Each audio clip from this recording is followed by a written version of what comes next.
श्री स्वामी समर्थ. स्वामी कृपा ज्योतिषमध्ये मी भास्कराचार्य मंजुषा जोशी आपलं हार्दिक स्वागत करते. आज आपण मार्च महिन्यामध्ये मेष राशीच्या जातकांना अर्थात तुम्हाला हा संपूर्ण महिना कसा राहणार आहे याबाबत माहिती घेऊन मी आज आले. सर्वात प्रथम आपल्या सर्वांचे आभार मानू इच्छिते, सर्वांना धन्यवाद देऊ इच्छिते की आपण आपल्या या यूट्यूब चॅनलला भरभरून प्रेमरूपी शुभेच्छा देत आहात, लाईक करत आहात, जास्तीत जास्त शेअर करत आहात. यासाठी सर्वांचे विशेष आभार. आज आपण माहिती घेत आहोत मार्च हा संपूर्ण महिना तुमच्यासाठी कसा राहणार आहे. तर याबद्दल माहिती घेताना सर्वप्रथम आपण लग्नस्थानाची स्थिती पाहूयात आणि व्यक्तिमत्वाच्या दृष्टीने हा महिना तुमच्यासाठी कसा राहणार आहे याबाबत माहिती घेऊयात. मला व्यक्तिमत्वाच्या दृष्टीने लग्नस्थानाची स्थिती पाहणं गरजेचं ठरतं, कारण तुमचे लग्नेश मंगळदेव आहेत. मंगळदेव मकर राशीतनं गोचर करत आहेत.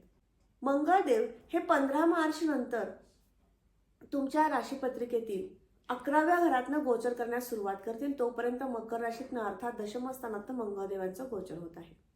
लग्नस्थानाचे आणि अष्टमस्थानाचे मालक हे मंगळदेव.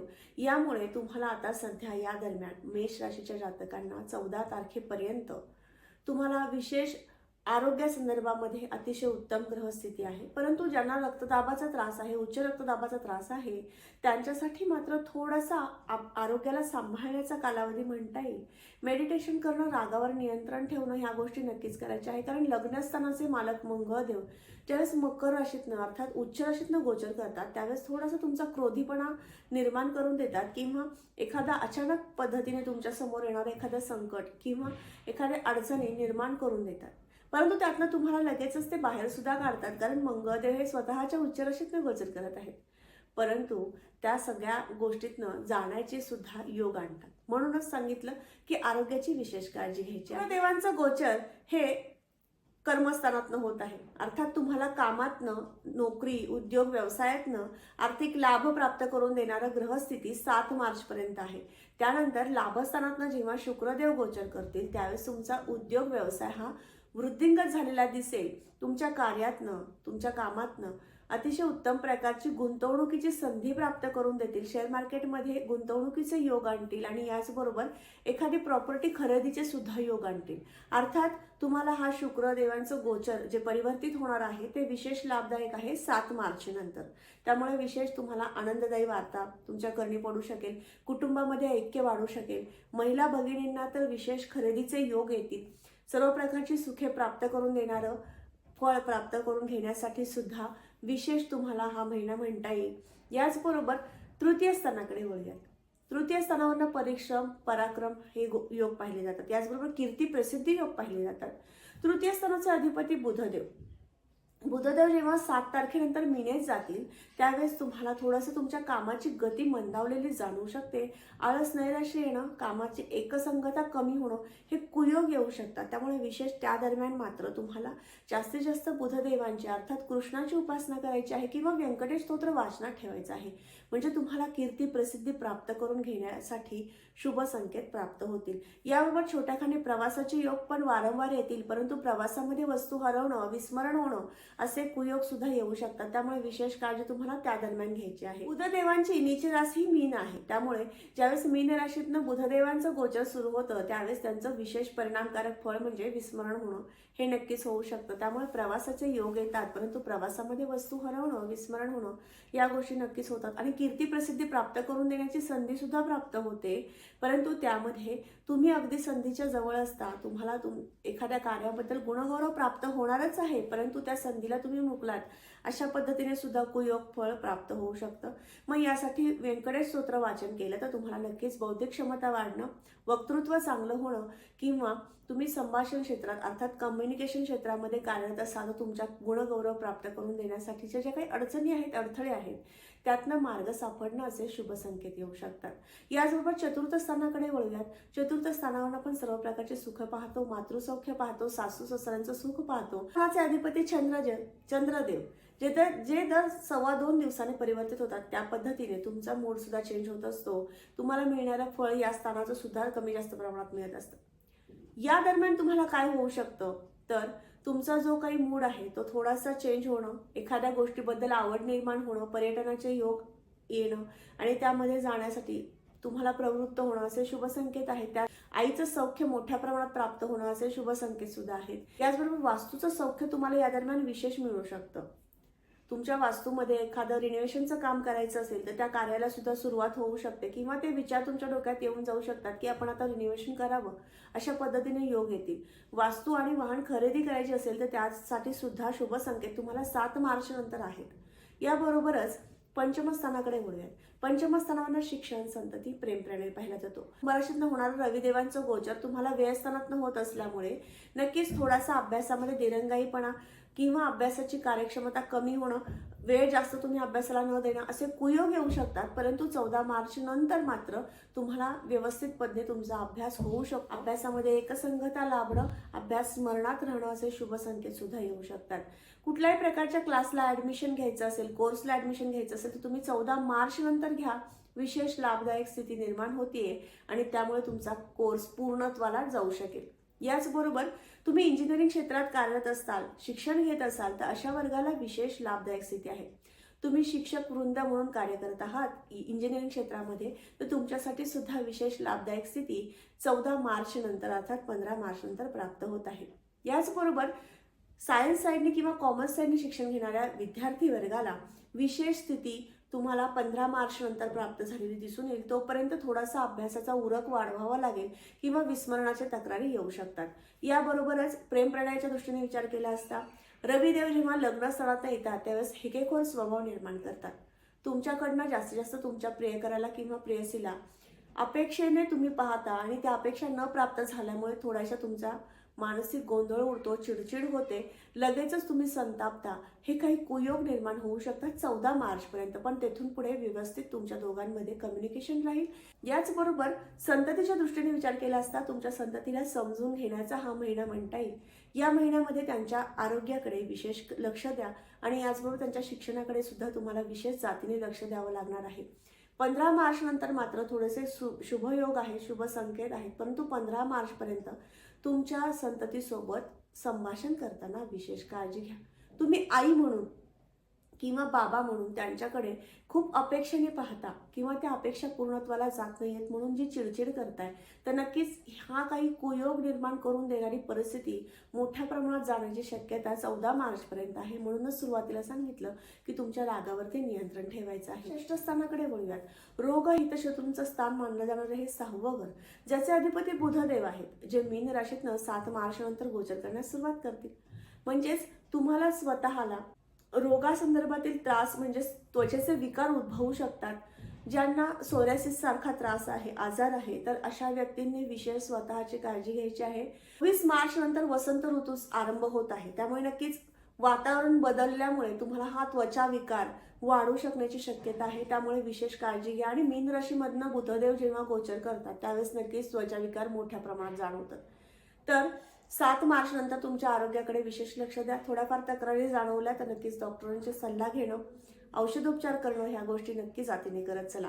याचबरोबर हितशत्रूंचा सुद्धा त्रास निर्माण होऊ शकतो. नजर दोष हा पण त्रास होऊ शकतो. या घरावरून आपण आपल्या जोडीदाराचं सौख्य पाहतो. त्यांच्यासोबत किती वेळ तुम्ही व्यतीत करत आहात त्यापेक्षा किती चांगला वेळ व्यतीत करता हे पाहणं अतिशय गरजेचं ठरतं. आपला जोडीदार हा आपल्यासाठी विशेष म्हणता येतो, कारण आपल्या जीवनातील प्रत्येक सुख दुःखाचा तो साथीदार असतो, सोबत करणारा असतो आणि त्याच्यासोबत कुठल्याही प्रकारचे वाद संघर्ष होऊ नये असं प्रत्येक महिलेला किंवा पुरुषाला वाटत असतं. मग हेच शुभ संकेत आहेत का हे पाहूयात. सप्तम स्थानाचे अधिपती शुक्रदेव हे 7 मार्च नंतर शुक्रदेवांचं गोचर हे कुंभ राशीतनं होणार आहे, म्हणजेच तुमच्या लाभस्थानातनं होणार आहे. तुमच्या जोडीदाराचं सौख्य तुम्हाला अतिशय उत्तम प्रकारचं 7 मार्च नंतर प्राप्त होऊ शकतं. पहिला आठवडा मात्र तुमच्या दोघांमध्ये वाददायी परिस्थिती निर्माण करून देणारा राहू शकेल, परंतु दुसऱ्या आठवड्यापासून पुढील 3 आठवडे तुम्हाला विशेष म्हणता येतील. त्यांच्या समवेत एखाद्या ठिकाणी इन्व्हेस्टमेंट तुम्हा दोघांत मिळून करण्याचे सुद्धा शुभ संकेत आहेत. वास्तू, वाहन ह्या संदर्भातील खरेदी करण्याचे सुद्धा शुभ संकेत आहेत. आर्थिक लाभदायी परिस्थिती तुमच्या जीवनामध्ये घडून येऊ शकते. तुमच्या जोडीदाराला एखाद्या ठिकाणी नोकरीची संधी पाहत आहेत तर ती नोकरी प्राप्त होऊ शकते किंवा आर्थिक संदर्भातील संकट होते, काळजी चिंता होती, ती काळजी चिंता सुद्धा दूर झालेली दिसते. पत्रिकेतलं 7वं घर हे अत्यंत महत्त्वपूर्ण स्थान मानलं जातं.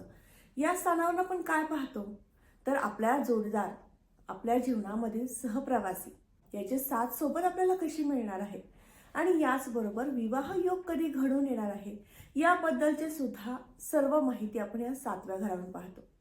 अर्थात हा वेगळा विषय झाला. आपल्या जन्मलग्न पत्रिकेप्रमाणे आपल्याला मिळणारा जोडीदार कुठल्या दिशेचा असेल, किती अंतराचा असेल, कुठल्या क्षेत्रात त्याने करिअर केलेलं असेल, ह्या सगळ्या गोष्टीची माहिती आपल्या जन्मलग्न पत्रिकेप्रमाणे आपण सहज मिळवू शकतो. परंतु राशी पत्रिकेप्रमाणे तुम्हाला विवाहाचे शुभ संकेत वधूवरांना आत्ता आहेत. त्यामुळे जास्तीत जास्त तुम्ही त्या संदर्भातील प्रयत्न करू शकता, कारण तुम्हाला गुरुचं बळ हे फार मोठ्या प्रमाणात प्राप्त होणार आहे. सप्तम दृष्टी गुरुदेवांची सप्तम स्थानावर येते, त्यामुळे नक्कीच विवाहाच्या कार्याला गती प्राप्त होऊ शकते. तुमचे नातेवाईक, मित्रमंडळी, आई वडील यांच्याकडनं तुमच्या विवाहाविषयी जास्तीत जास्त चर्चा होऊ शकते. विवाहाचं शुभ कार्य नक्की घरामध्ये घडून येण्याचे शुभ संकेत आहेत. अर्थात याला तुमची जन्मलग्न पत्रिका पाहणं सुद्धा खूप गरजेचं ठरतं. याचबरोबर वैवाहिक सौख्य कसं मिळणार आहे, दाम्पत्य आहे त्यांना जीवनामध्ये या महिन्यामध्ये थोडासा गेल्या महिन्यात जो मानसिक त्रास झाला, दोघांमध्ये कटुता निर्माण झाली होती, नातं दुरावत चाललं होतं की काय, असे काही भ्रम निर्माण करून देणारी परिस्थिती होती, तर आता ती बदलेल. कारण या महिन्यामध्ये मंगळदेवांचं सुद्धा परिवर्तन होणार आहे आणि याचबरोबर शुक्रदेवांचं सुद्धा परिवर्तन होणार आहे. त्यामुळे नक्की 7 मार्च नंतर तुमच्या जीवनामध्ये तुमच्या जोडीदाराचं सौख्य प्राप्त होणं, त्यांच्या समवेत एखादा व्यवसाय सुरू करायचा असेल तर तो सुरू होणं, याचबरोबर त्यांच्या समवेत तुम्ही दोघात मिळून एखादी खरेदी करणं आणि त्या खरेदीतनं मनसोक्त आनंद प्राप्त करून घेणं, असे शुभ संकेत आहेत. आणि याचबरोबर भागीदारीचे व्यवसाय जर पाहिले गेले तर नक्कीच या महिन्यामध्ये तुम्ही भागीदारी व्यवसाय सुरू करू शकता. महिला वर्गांना खास तुम्ही जर टेलरिंग संदर्भातील कार्य करत असाल किंवा कॉस्मेटिक, कपडे किंवा सौंदर्य प्रसाधना संदर्भातील सगळ्याच वस्तू या संदर्भातील दोघीत मिळून, 2 मैत्रिणी मिळून जर व्यवसाय सुरू करू इच्छिता तर नक्की तुम्ही सुरू करू शकता. त्यामध्ये सुद्धा अतिशय लाभदायक अशी स्थिती तुम्हाला प्राप्त होत आहे. या अर्थात संशोधन कार्य करणाऱ्या वर्गाला अतिशय लाभदायक स्थिती आहे. 15 मार्च नंतर मात्र विशेष फलदायी स्थिती प्राप्त होईल.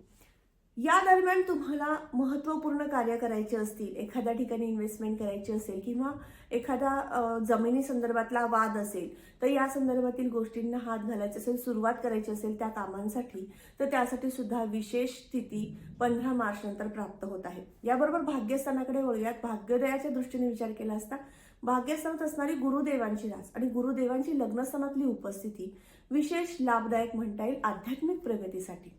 हा कालावधी तुम्हाला विशेष म्हणता येईल. तुम्ही तुमच्या जीवनामध्ये आध्यात्मिक प्रगती करून घेऊ शकाल. तुमच्या जोडीदारासमवेत किंवा नातेवाईकांच्या समवेत तीर्थयात्रा किंवा धार्मिक यात्रेला जाण्याचे सुद्धा शुभ संकेत आहेत. याचबरोबर ज्यांना परदेशात जायचं आहे त्यांच्यासाठी सुद्धा हा कालावधी 15 मार्च नंतर अतिशय लाभदायक ठरू शकेल. याबरोबरच करिअरची संधी शोधणाऱ्या अर्थात नोकरीची संधी शोधणाऱ्या वर्गाला या महिन्याच्या 19 तारखेनंतर विशेष लाभदायक स्थिती लाभत आहे. परंतु हा संपूर्ण महिना तुम्ही प्रयत्नशील राहायचं आहे, नोकरीच्या संधीत राहायचं आहे, नोकरी मिळवण्यासाठी जास्तीत जास्त प्रयत्न करायचे आहेत. नारी मकर रास, शनिदेवांची रास आणि शनिदेव हे लाभस्थानात गोचर करत आहेत. अर्थात जे सिव्हिल इंजिनियर म्हणून कार्य करत असेल अशा वर्गाला, त्याचबरोबर कन्स्ट्रक्शन क्षेत्रात कार्य करणाऱ्या वर्गाला अतिशय लाभदायक स्थिती आहे. लोखंडा संदर्भातील किंवा लाकडा संदर्भातील उद्योग ज्यांचे आहेत मोठ्या प्रमाणात त्यांना सुद्धा विशेष लाभदायक स्थिती आहे. तेल घाण्याचे व्यवसाय आहेत, पेट्रोल पंप आहेत, त्यांच्यासाठी सुद्धा विशेष लाभदायक स्थिती या दरम्यान या महिन्यात उपलब्ध होईल. तुमच्यासाठी नवनवीन संधी उपलब्ध होतील, नवीन कार्य तुमच्याकडनं होईल आणि व्यवसाय वृद्धिंगत करून देण्यासाठी शनी महाराजांची विशेष कृपा. आणि या दृष्टीने विचार केला असता आपल्या स्वतःसाठी काहीतरी खरेदी करावं किंवा आपल्या कुटुंबातील जोडीदार म्हणा, मुलं म्हणा यांच्यासाठी खर्च करावं असा विचार सहज येऊन जाईल आणि खिशातील पाकिट कधी रिकामं होईल तुम्हालाच कळणार नाही. अर्थात हा महिना विशेष खर्चदायी राहणार आहे. तर उपासनेकडे वळूयात, कारण उपासनेची जोड दिली तर खर्चावर नियंत्रण राहील. कारण व्ययस्थानात राहुदेव आहे, त्यामुळे खर्चाची जास्त प्रवृत्त करण्यासाठी तुम्हाला राहुदेव विशेष फळ देतील. त्यामुळे राहुदेवांचं बळ कमी व्हावं यासाठी रीम राहवे नमः हा जप हा संपूर्ण महिना करायचा आहे. याबरोबर भाग्योदयातील अडचणी दूर करण्यासाठी दत्त महाराजांची विशेष उपासना करायची आहे. दिगंबरा दिगंबरा श्रीपाद वल्लभ दिगंबरा हा जप केला किंवा श्री स्वामी समर्थ हा जप केला तरी सुद्धा चालू शकेल.